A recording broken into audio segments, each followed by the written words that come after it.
शिक्षक भर्ती अभ्यर्थी लगातार अपनी आवाज़ों को लेकर आगे आते रहे, अपनी आवाज़ उठाते रहे।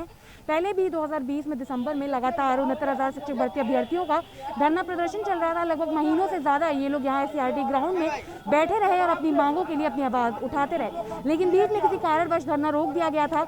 लेकिन एक बार फिर आज SCRT के ऑफिस पर यहाँ पर लगातार धरना प्रदर्शन हो रहा है। 69,000 शिक्षक भर्ती अभ्यर्थी धरना दे रहे हैं। इस बार इनकी क्या कुछ मांगे हैं, आइए इन्हीं से बातचीत करके जानते हैं क्या बात है, क्यों धरना दे रहे हैं। मेरा नाम आशीष कुमार है। 69,000 शिक्षक भर्ती में आरक्षण को लेकर के महा घोटाला किया गया है। राष्ट्रीय पिछड़ा वर्ग आयोग जो कि एक संवैधानिक संस्था है, वहां पर लगभग 1 साल सुनवाई चलने के बाद में उन्होंने अपनी अंतरिम रिपोर्ट दी और उसमें साफ साफ कहा है कि 69,000 शिक्षक भर्ती में आरक्षण का महा घोटाला किया गया है, जिससे लगभग 15,000 सीटें हम लोगों को जो मिलनी चाहिए थी वो नहीं मिली और 6,000 लगभग सीटें सवर्णों को दे दी गई, जो कि आरक्षित वर्ग के लगभग अभ्यर्थियों की सीटें थी। हमारी मांग ये है कि हमारी जिन सीटों पर हमारे घोटाला किया गया है वो हमारी सीटें हमें वापस की जाए, हमें हमारा आरक्षण देते हुए हम सभी लोगों को नियुक्ति दी जाए। क्या मांगे? पहले भी लगातार धरना प्रदर्शन चला। देखिए, सबसे बड़ी बात है कि आरक्षण का घोटाला हुआ है और जो ये भारतीय जनता पार्टी की सरकार है, इनका राष्ट्रीय पिछड़ा वर्ग आयोग बोल चुका है। मैं माननीय मुख्यमंत्री जी को यह बताना चाहता हूं कि आप बहुत अच्छे हैं, आपको सारी चीज़ें नहीं पता चल पा रही है। वहीं बैठ के आपके बगल में शिक्षा मंत्री एकदम घोटालेबाजी चोरी कर रहे हैं।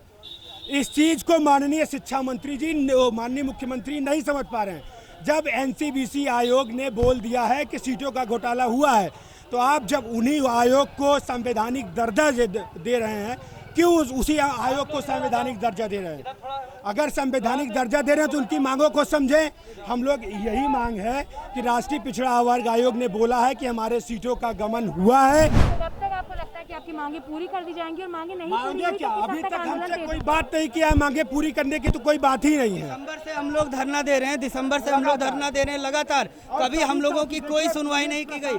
पिछले धरने में माननीय शिक्षा मंत्री जी ने कहा था कि आप कहीं से भी एक रिपोर्ट ले आइए, एक ऑर्डर ले आइए तो हम आप लोगों की बातें मान लेंगे। ये देखिए, ये माननीय राष्ट्रीय पिछड़ा वर्ग आयोग की रिपोर्ट है और इसमें साफ साफ ये राष्ट्रीय पिछड़ा वर्ग आयोग की रिपोर्ट है और इसमें साफ साफ ये देखिए, इस पॉइंट पे ये कहा गया है कि इस 69,000 शिक्षक भर्ती में आरक्षण घोटाला हुआ है। तो अब माननीय शिक्षा मंत्री जी हमारी इस बात को क्यों नहीं मान रहे हैं?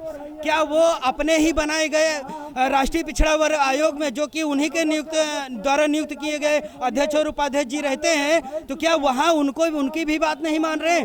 1 साल से वहाँ पर सुनवाई हुई है, सभी 75 जिले के BSA को बुला करके वहाँ पे सुनवाई कराई गई, एक एक डाटा हम लोगों ने निकाला है, सब कुछ किया है, उसके बाद ये रिपोर्ट आई है। अब इस रिपोर्ट पर कोई कार्रवाई क्यों नहीं की जा रही है?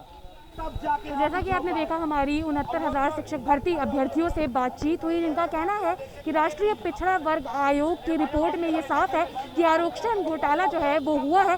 उसके बाद भी जो शिक्षा मंत्री है इस पर किसी प्रकार की कोई कार्रवाई नहीं कर रहे हैं और उनकी मांगे यही है कि जब तक इस रिपोर्ट पर कार्रवाई नहीं होगी हम इसी तरह से बैठे रहेंगे और हमारा धरना और भी तेज होता जाएगा।